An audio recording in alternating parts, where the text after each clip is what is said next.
Bedier. And this is True Talk on WMNF 88.5 FM. This is your host, Samar Jarrah. My co-host, Ahmed, is out of town and he is supposed to join me next week because we do have a fund drive and we're going to be raising tons and tons of money to keep freedom of speech and to keep such wonderful shows that you listen to on True Talk. Today I'm going to be I have two segments actually. I'm going to be talking to Professor Mohammed Al-Masri. We've had him a few weeks ago, I think, Ahmed and I, to talk about the so-called Trump peace plan. He has written rebuttal, or he had written an interesting essay about it. And then I'm going to be talking about TikTok, the app, because, again, interesting developments happening there. Let's listen to this music by a British singer. And we're going to be right back.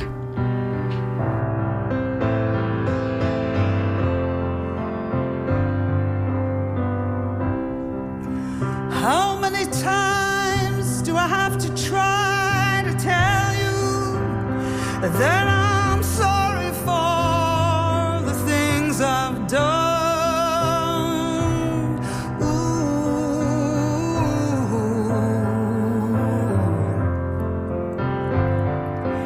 But when I start to try to tell you, that's when you have to tell me, hey, this kind of trouble's only just begun. Yeah, yeah, yeah. I would love to play more of this song, but Dr. Mohammed Al-Masri is a very busy, sought-after commentator. So good to have you, Dr. Mohammed, on True Talk. Okay, I think I need to invite Dr. Mohammed.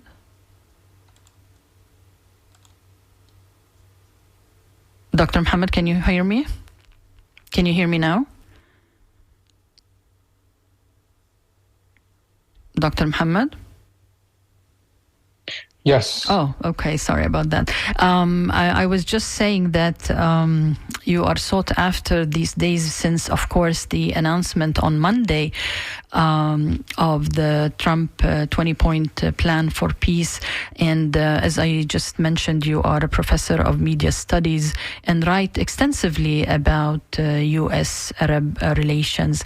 The title of what Dr. Mohammed published is Trump's 20-point plan for peace is a call for Palestinian surrender. From reading your piece, obviously you are not very happy with it. What are the main reasons, Dr. Al-Masri? Well, there are several. Let me start with maybe a couple of the really obvious ones. First of all, one of the main conditions, not just for Hamas, but for the Palestinians all along, has been a complete Israeli withdrawal from Gaza. And this plan actually doesn't call for that. There are 3 separate withdrawals that the Israeli military is supposed to undertake. But even after the 3rd withdrawal, they still remain inside of Gaza on roughly 20 to 25% of the Gaza Strip. And so this is why you had the Times of Israel publishing the map very proudly, and you had Benjamin Netanyahu taking to social media yesterday. He posted a video where he was basically bragging about that specific point. There are many other things, though, many other problems. There's also the problem of governance. Not only do the Palestinians not have the right to self-governance, but they really have almost no say in the governance of Gaza under this plan. There would be 2 governing bodies. There would be something called the ISF, which is an International Stabilization Force. That would be different countries involved, but Israel would actually play a primary role in controlling that ISF.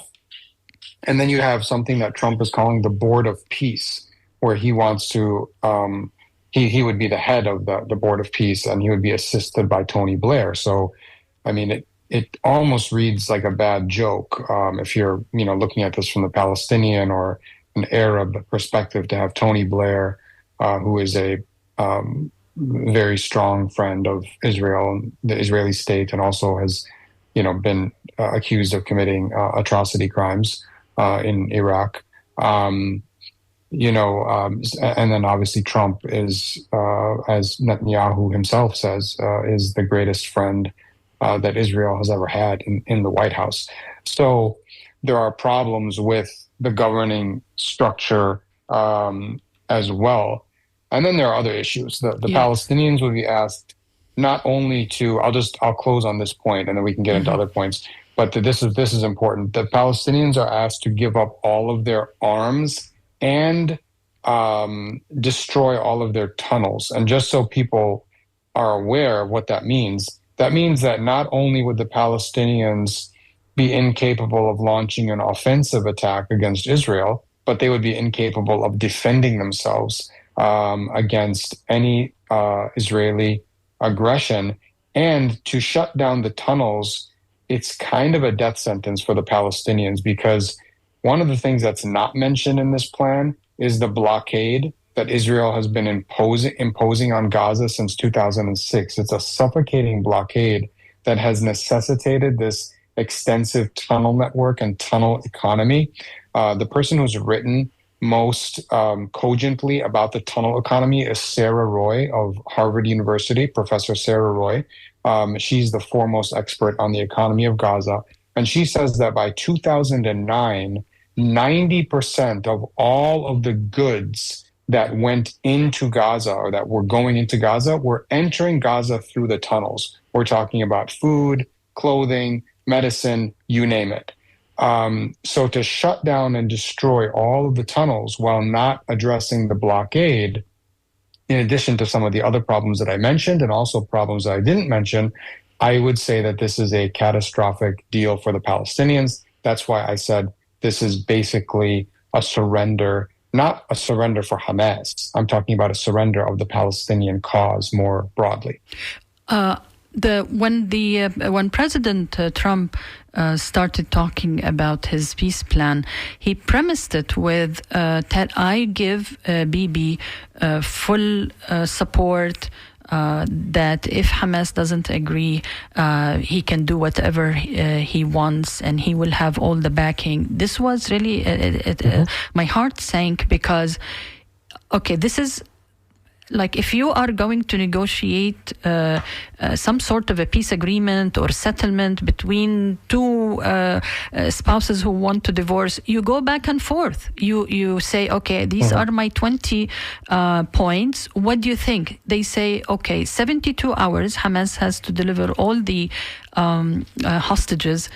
Okay, is there a time frame for Israel to do anything and to release the prisoners? And they're going to release prisoners that are from Gaza, who every day Israel kidnaps Palestinians and imprisons them. So how do they expect Hamas to say yes to 20 points without reading them or talking about them or maybe making them 22 points?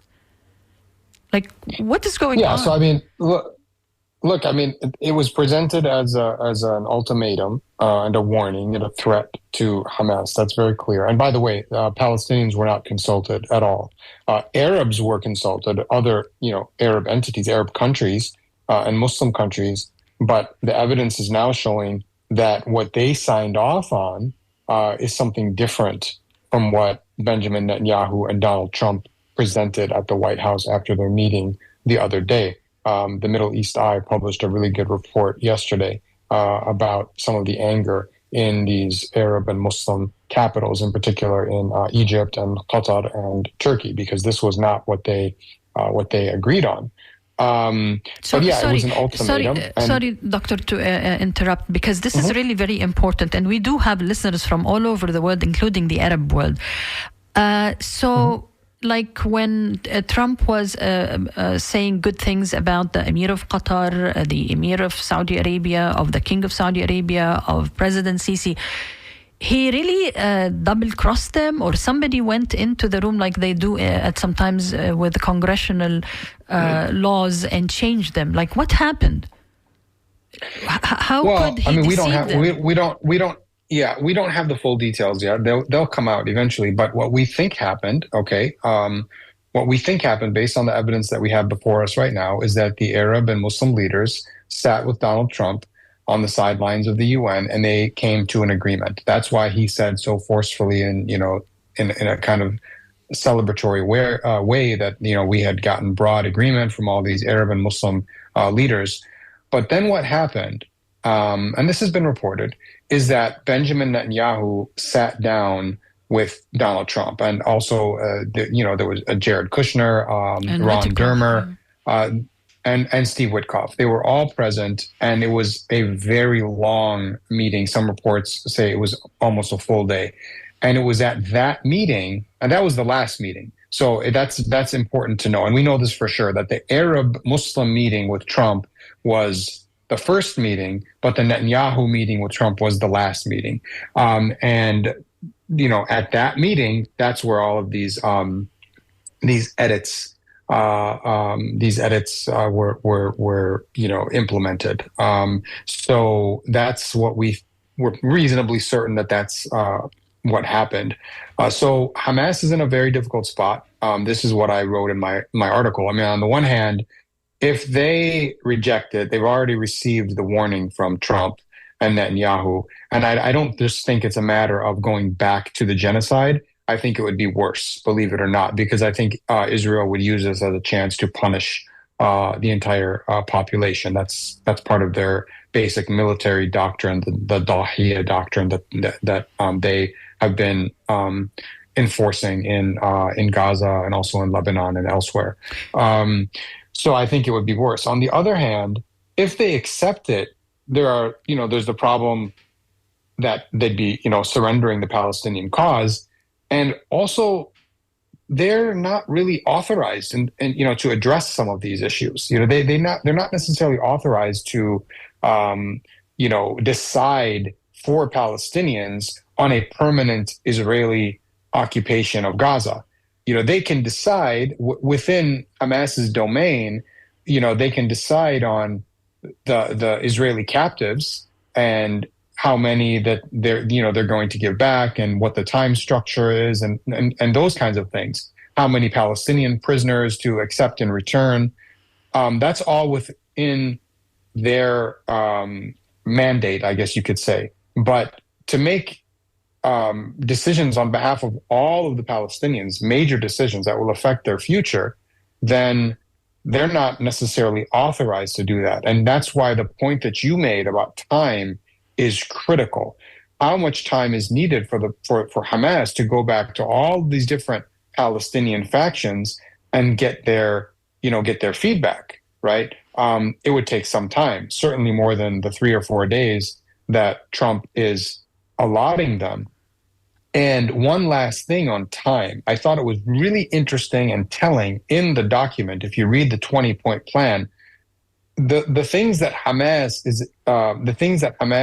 are expected to do, they have to do within very tight time frames. So, for instance, the captives have to be released within 72 hours. When it comes to Israel, however, they are not held to time limits. Very flexible, vague language is used. And also in terms of humanitarian aid, that they use vague language. It's very broad. It gives Israel a lot of leeway. So when it talks about construction material, for instance, it says that Israel will allow construction material in as necessary. Those are the words that are used. So it will be very easy for Israel to say, well, we don't think this is necessary, or at least it's not necessary right now. And they would be able to say that they're abiding by the letter of the law or the letter of the agreement. So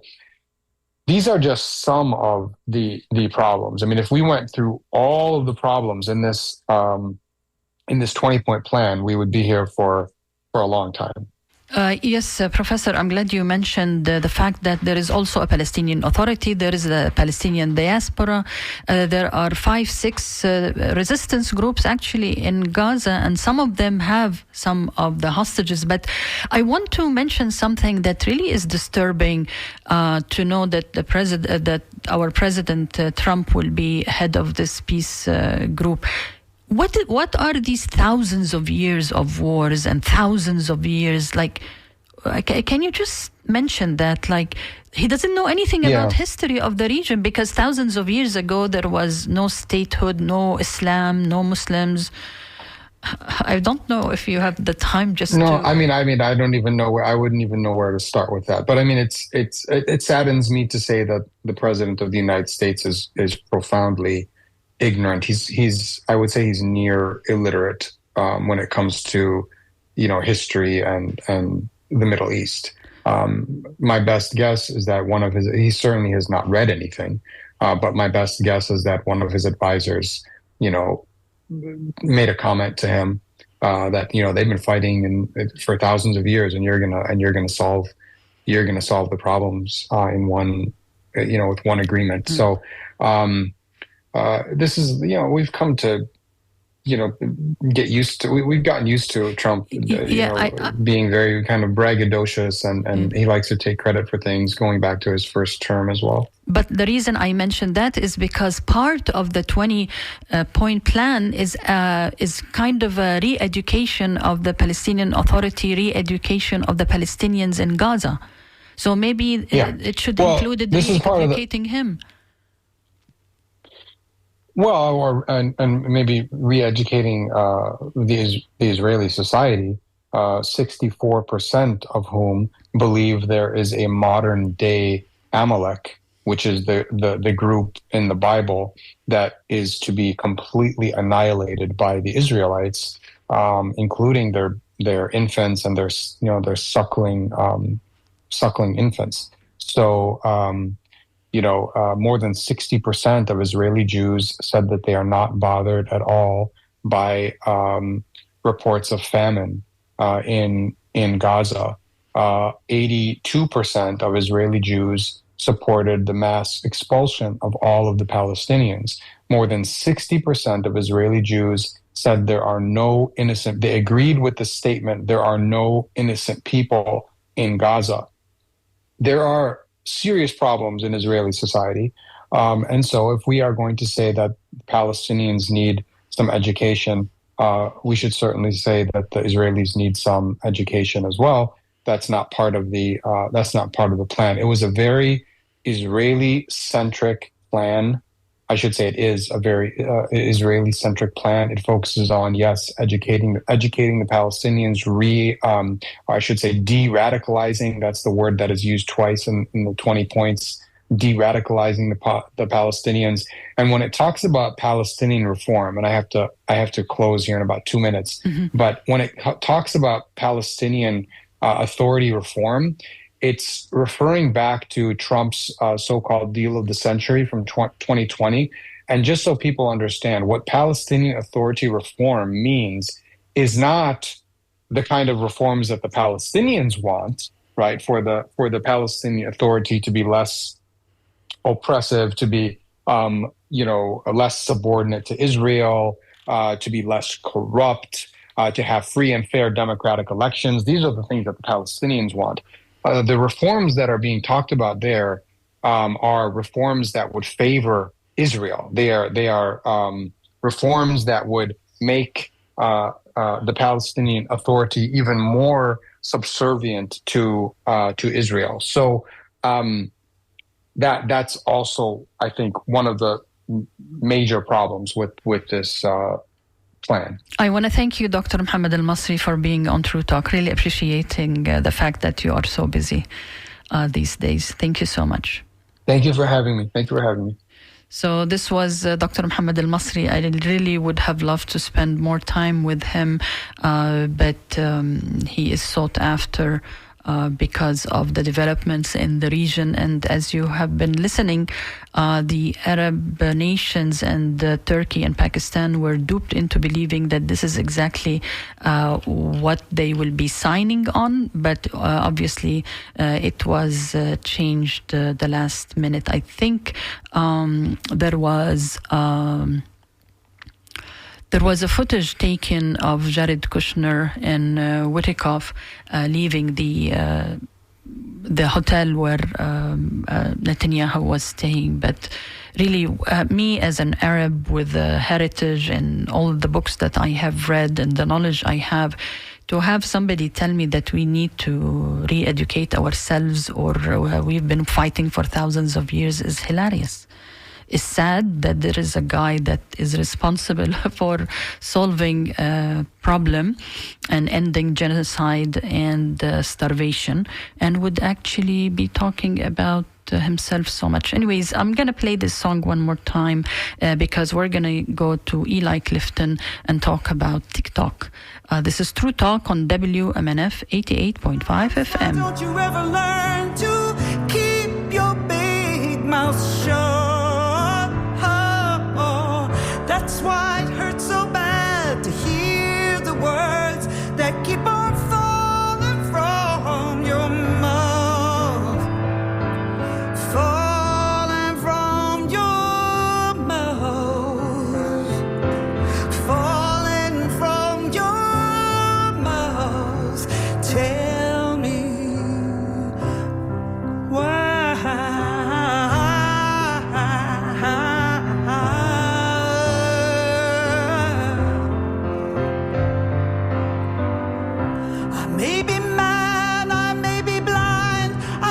Viciously unkind, but I can still read what you're thinking.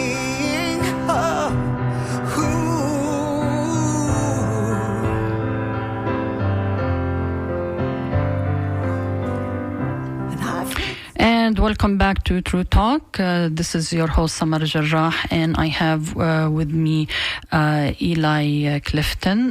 Good morning, and good to have you on the show again, or good afternoon, Eli. Thank you so much for having me. Okay, I just need to I want to mention that you are with the Quincy Institute and you are an investigative reporter, and you always write very, very interesting things, actually. And this time about TikTok and a particular email that was kind of released or found. But before we do that, for our listeners who do not know what is TikTok, could you talk about that app and significance of it, and why is it part of this Arab-Israeli debate and U.S.-Israel debate?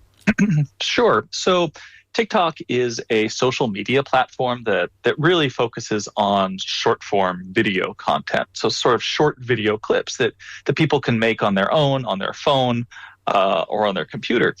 And it has become a place where certainly a lot of youth are, and people who are politically active, and content that is calling attention to the genocide in Gaza, and U.S. support for Israel has been pretty prevalent on this platform. Now, another element of this platform that has brought scrutiny onto it, aside from its sort of the political leanings of the people who might be on it, is the fact that a significant portion of its ownership is with a company called ByteDance, which has roots in China. Now, that has been an ongoing source of concern from both the Biden administration and now the Trump administration, that this Chinese ownership of this really popular social media platform inside the United States could be some means through which people in China could seek to impose some sort of foreign influence through tweaks of the algorithm, et cetera, over American audiences to sort of shape American public thinking. Now, to be very clear, there's no evidence that has occurred. It's more of a speculative concern. And just as a side note, I should say, I'm actually a little sympathetic to some of these arguments that, for instance, user data for Americans are being held outside of U.S. jurisdictions, because there are laws about how user data is to be used within the U.S. legal system, but it doesn't really matter if that data is being stored outside of the United States. So I think there were workable solutions here to address some of these problems, such as simply requiring social media platforms that operate within the United States to store data from U.S. users inside the United States. That could have been an easy fix, but instead it turned into this whole a scandal of sorts and political debate about whether the ownership it could be forced to sell it, and that is what has occurred. Where it seems like we're very close to a deal for about $14 billion, where the ownership of TikTok, again, and I emphasize this, with fears about foreign influence driving the sale, excuse me, is being sold to a group of U.S. investors. Now, the largest buyer in that deal is the technology company Oracle. That is famous. Its founder, Larry Ellison, is one of the now he's the second richest person in the world. And its CEO, until a couple of weeks ago, is a woman named Safra Katz. She's now the executive vice chairman of the board. She's an Israeli American. And when we started to dig into the things that Larry Ellison and Safra Katz have said, it seems like it raises the same concerns about foreign influence of the platform over this platform, and what are the intentions of these tech executives. Now, in a cache of emails that were hacked and acquired from former Israeli Prime Minister Ehud Barak's email inbox, Safra Katz shows up in it then as the CEO of Oracle in 2015, where she says, and I quote, "We have all been horrified by the growth of the BDS movement in college campuses and have concluded that we have to fight this battle before the kids even get to college. We believe that we have to embed the love and respect for Israel in the American culture. That means getting the message to the American people in a way they can consume it." Now, that seems like a pretty concerning message for what will be the head of the ownership group that is going to be taking over this massive social media platform, especially, and again, I keep emphasizing this, when the reason for forcing this sale was a concern about foreign influence over the platform. So is social media, or let's say apps like TikTok, and to a lesser degree maybe Twitter and Facebook and Instagram, is really shifting public opinion among the young people in America, or there is a grassroots, genuine shift, and then these young people went to TikTok to express themselves? I mean, my speculation is that it's more the latter than the former. I think that there's obviously a generational divide to a degree about Israel's war in Gaza. Consistently, younger groups within the United States, those 30 and under, have been more critical of Israel's behavior. However, the polling that you look at consistently shows that while maybe some older groups are slightly more pro-Israel than younger groups, and a group people who associate with the Republican Party are maybe a little more pro-Israel than those that are in the Democratic Party, the trends across every single group, whether you split it by political affiliation or age, I think are pretty much the same, which is that there is declining public support for Israel. And that's where I say, I think we could use that as evidence to suggest that it is not these social media platforms that are driving this shift, since older groups in the United States are probably less on these platforms than younger people, but you're seeing a steady decline across every single group. I think it's just most visible as something you can look at and see, obviously, on these social media platforms like TikTok, where younger people tend to be more active, and where their ways that they express themselves are in sort of mediums you can more easily engage with, like short form video content. But no, I think this is simply a reflection of a shift that is going on in this country across every single group. You mentioned that the CEO of Oracle is going to be one of the largest investors. Wasn't he on some conference, I think international conference, is trying to sell the idea that that governments should have everybody's livelihood on database? Like he was afraid that China might do that, but he wants to sell his Oracle programs to make other countries spy on their own citizens. I mean, Well, I think something that you see across a lot of companies, not all, but across a lot of companies in Silicon Valley, has been this pivot towards playing up the supposed threat from China, as certainly played out here with the impending sale of TikTok, but using it as a means to further their own agendas. Now, maybe that means expansive contracts with Department of Homeland Security, or with the DoD, or with intelligence services that could be used potentially to spy on Americans. It could be used for making weapons that will supposedly be used in a future clash with China, or in the case of simply a consumer social media platform that in theory has no government involvement at all.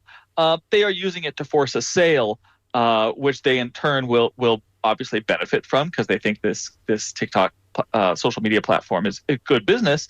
But also, as it turns out, and quite possibly, they could use it to advance their own political agendas, be that crushing criticism of Israel or anything else that comes up for them. When it comes to crushing, are you saying that they are capable of censoring, for instance, if one mentions genocide or mentions certain words? I'm not very familiar with TikTok the way I am with Instagram, because the Palestinians keep saying, we are shadow banned on Twitter, on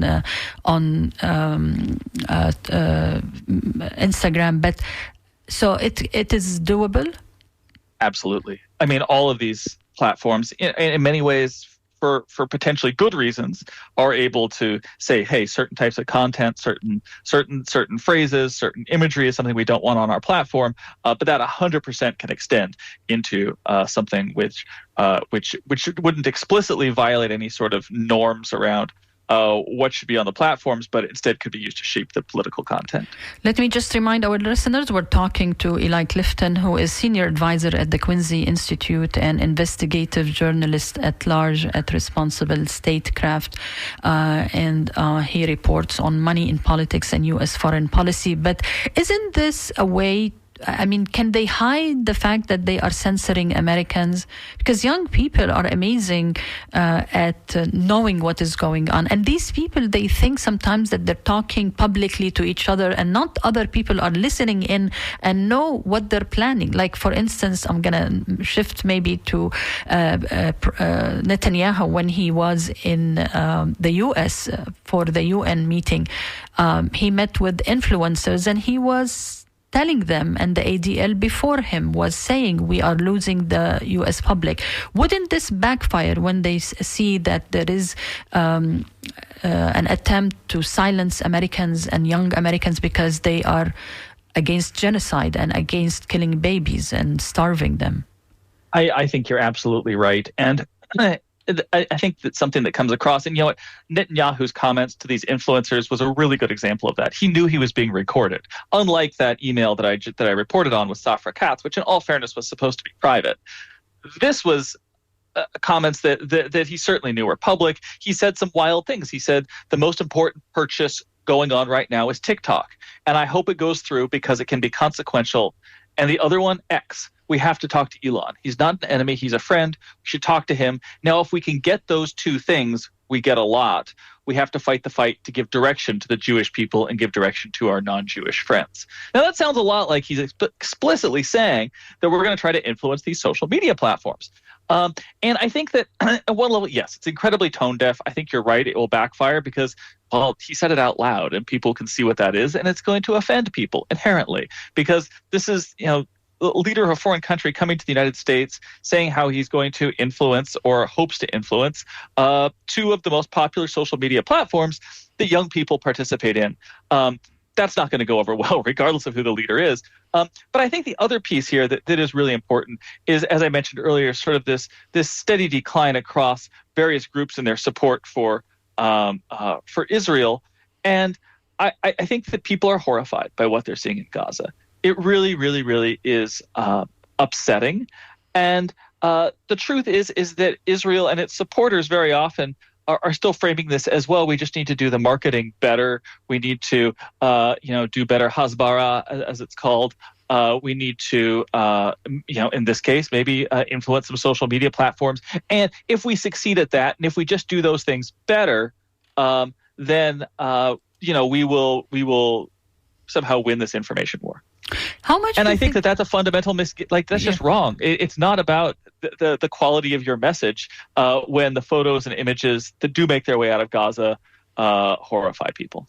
How much are they paying? How much is Israel spending? I mean, we know about AIPAC and how much they try to influence U.S. foreign policy vis-a-vis the Congress and the reps, and how much they pay them. But when it comes to such attempts to buy influencers, I think that's the other, your organization wrote about it. I think Nick did that. But if you can elaborate a little bit about the idea of an influencer, and who is the influencer, and what is expected of an influencer.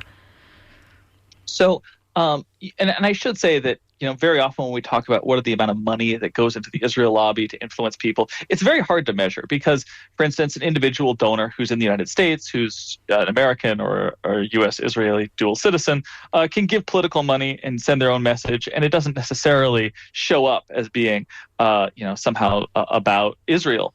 But I think this is a reflection of how badly Israel is losing the public opinion and political war.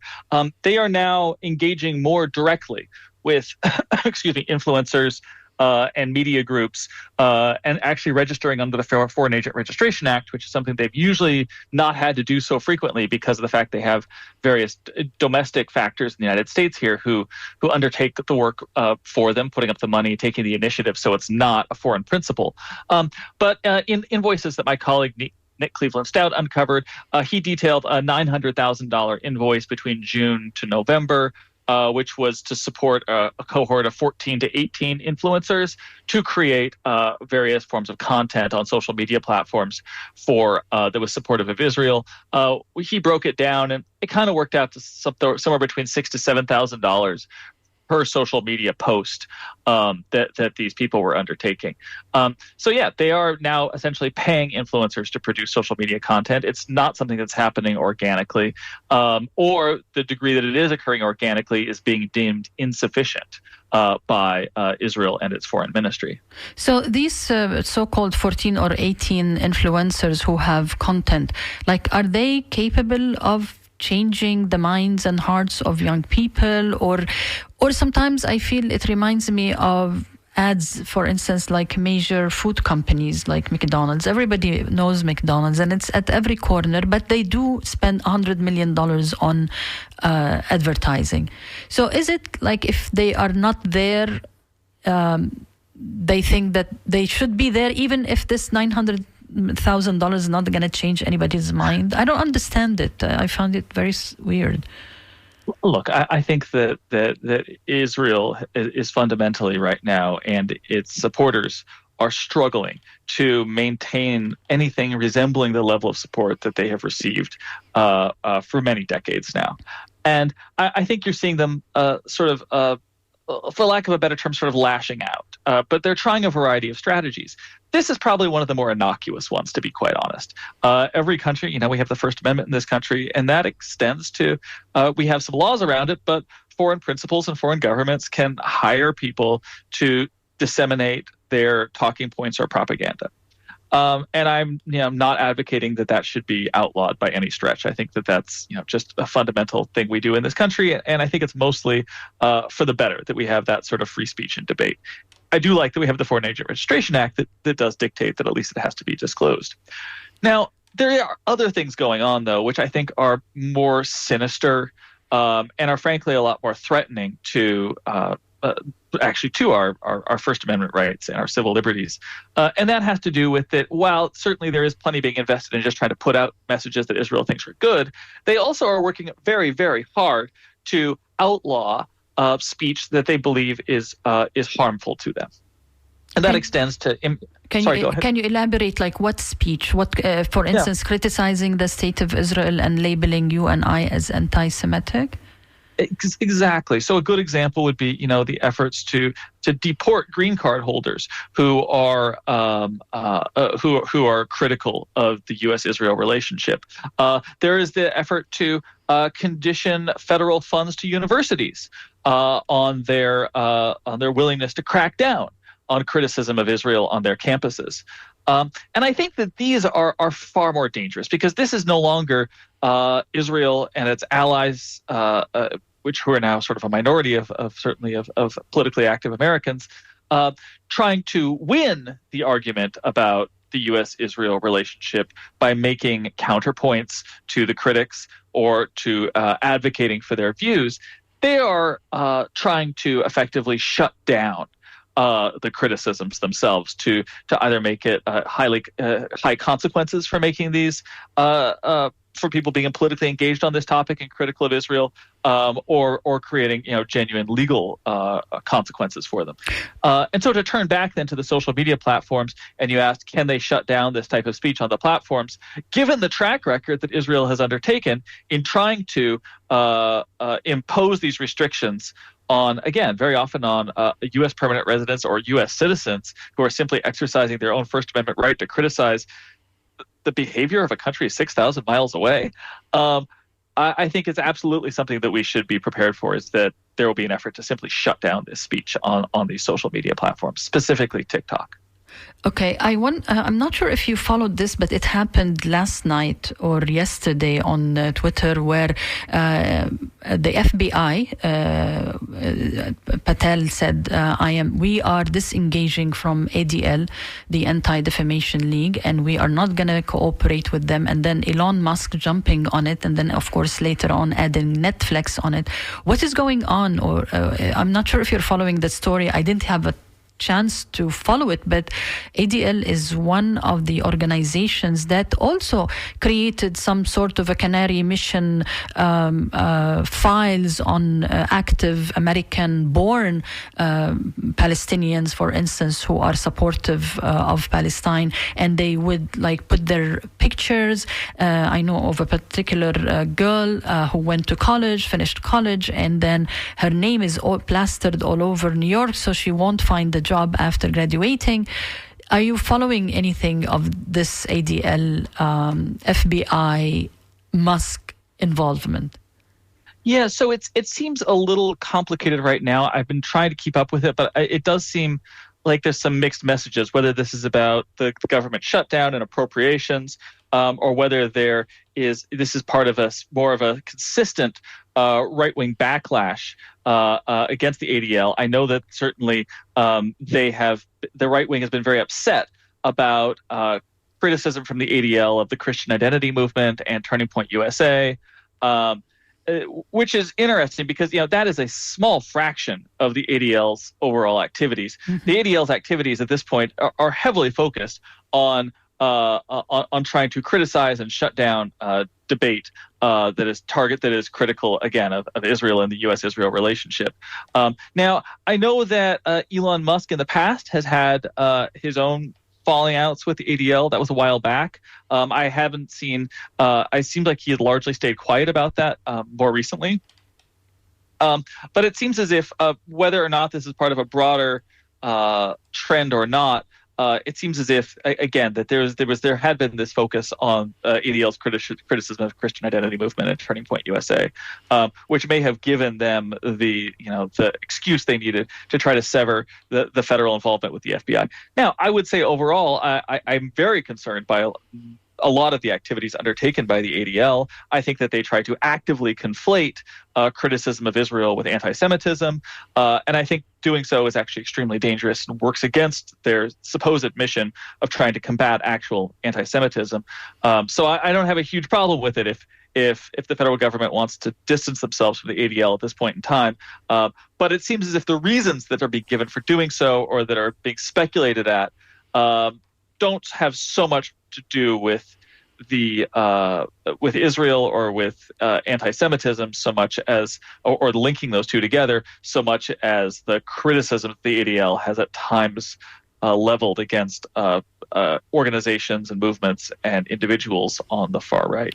Finally, Eli, as somebody who was not born in the U.S. but lived in about 6 different Arab countries, freedom of speech and the fact that we can have this debate and have this discussion is very valuable for me. And I see it being eroded, especially at a time when funding for NPR and such stations is being threatened.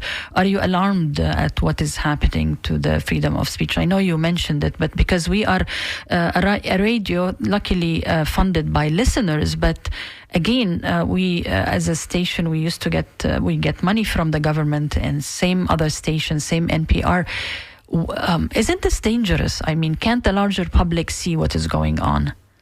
Absolutely. It's deeply, deeply concerning. And I do think that defending Israel's increasingly genocidal behavior in Gaza has become a real wedge issue that figures who want to constrain free speech in this country have weaponized. And I am deeply concerned because I think that these trends that we've been observing now for a couple of years, actually, of eroding American support for Israel, are being met by increasingly strong-arm tactics, because that's what's necessary if one is going to maintain the status quo of carte blanche U.S. support for Israel. And as that support is not going to stop eroding, I think it's going to continue. It's going to get worse. And I think that's going to require even more strong-arm tactics, even more infringements on our civil liberties in order to contain that opposition and try to make it disappear. So as long as we continue on this pathway of, and I haven't seen any deviation from it, either in the Biden or the Trump administration, of essentially giving Israel whatever they want and giving them political cover and military support to do what they want in Gaza, the cost of being able to do that may increasingly become our own free speech and our own civil liberties. And that is, frankly, a war coming home to us. Yeah, I wanted to end here, but I got a DM from Twitter because people are listening online. And the question is from an Arab. Is it easy to create an alternative TikTok, like by young tech people, or they really need huge amounts of money? Do you know? I do not know. I know there are other social media platforms, some of which are very similar to TikTok. There is actually one in China, which people were going to go over to when TikTok was briefly shut down. Yeah. So obviously it's called Red Note. But I think that's, and I think that's a good place for us to end, actually, is that there is this side of sad quality that Americans who are, have some legitimate concerns about, for instance, TikTok or any other social media platform, but TikTok in particular, because they were keeping user data outside the United States, somehow weaponizing that data or imposing some foreign influence on Americans. Unfortunately, this has sort of pushed us into this corner where people are talking about using, Red Note, a Chinese social media company, because they're concerned about the restrictions that will be imposed on them on TikTok. And you see these American comedians who just went to Saudi Arabia, and a lot of them were criticized for doing so because of, human rights conditions in Saudi Arabia. But apparently a running joke that a lot of them were repeating in their stand-up acts was about how they had more freedom to talk about what they wanted to in Saudi Arabia versus when they come home to the United States. And that's a pretty sad place that we're at when that's a punchline. I really want to thank you, Eli, for taking the time and for this wonderful reporting. For our listeners, they can go to responsiblestatecraft.org, I think, or is it .com? .org. Responsible Statecraft. Thank you so much, Eli, for being on True Talk. Appreciate it. Thank you for having me. So that was Eli. It's very interesting conversation. Responsible statecraft is the is the platform or the website that he and other young Americans work on. As you have been listening, our listeners, our freedom of speech is sacred. To me, at least, it is sacred. And I have some emails here. I don't think there is time for phone calls, but let me, if you have any comments, you can go to dj@wmnf.org, dj@wmnf.org. And as I mentioned, my co-host is not in town, but he's going to be here next week to help me raise thousands of dollars for WMNF. What is the... Israel is the most anti-Semitic nation on the planet today, and that's from Fred on WMNF email, dj@wmnf.org. I was planning with Patty to do some music show, because there are so many songs that are created by Westerners and Europeans on Gaza. So let me play this. I keep trying to play this, and then everybody jumps in, Eli and Dr. Muhammad, before the time. Let me try and play the songs. It's beautiful. I love it. Let's listen to some of it.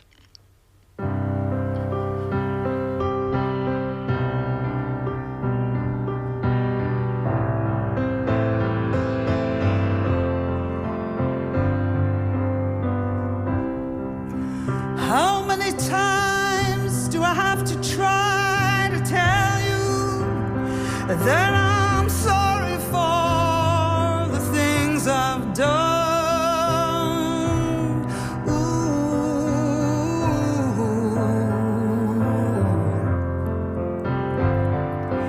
But when I start to try to tell you, that's when you have to tell me, hey, this kind of trouble's only just begun. Yeah, yeah, yeah. I tell myself too many times, why don't you ever learn to keep your big mouth shut? That's why it hurts so bad to hear the words that keep on falling from your mouth, falling from your mouth, falling from your mouth. Tell me why.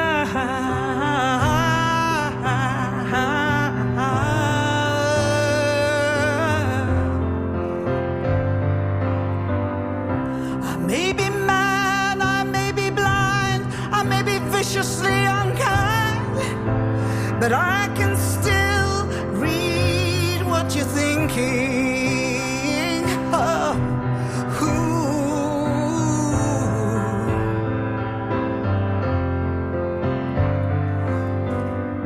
and I've heard it said too many times that you'll be better off besides. Why can't you see this boat is sinking? This boat is sinking.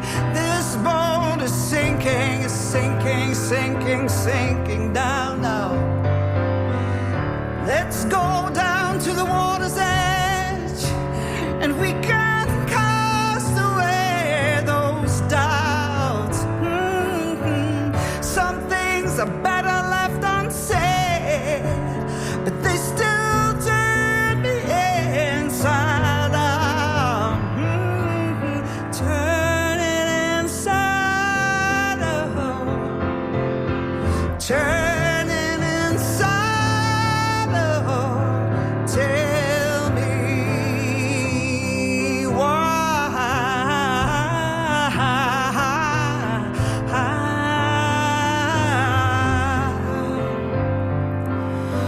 This is the sound of drones and guns. Watch the people run, run, run. Shoot to kill them just for fun.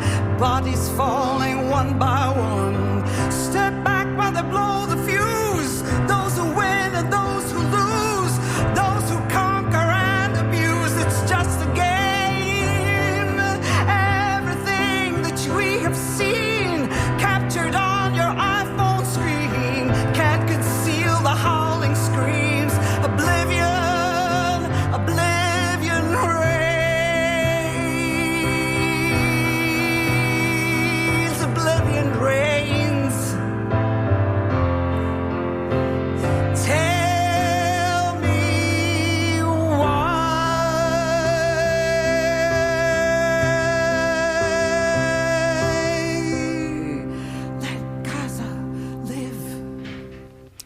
And this is Scottish singer and songwriter and political activist and philanthropist and Linux. And she was singing this a few weeks ago in England, in Britain, to raise funds for the orphans of Gaza.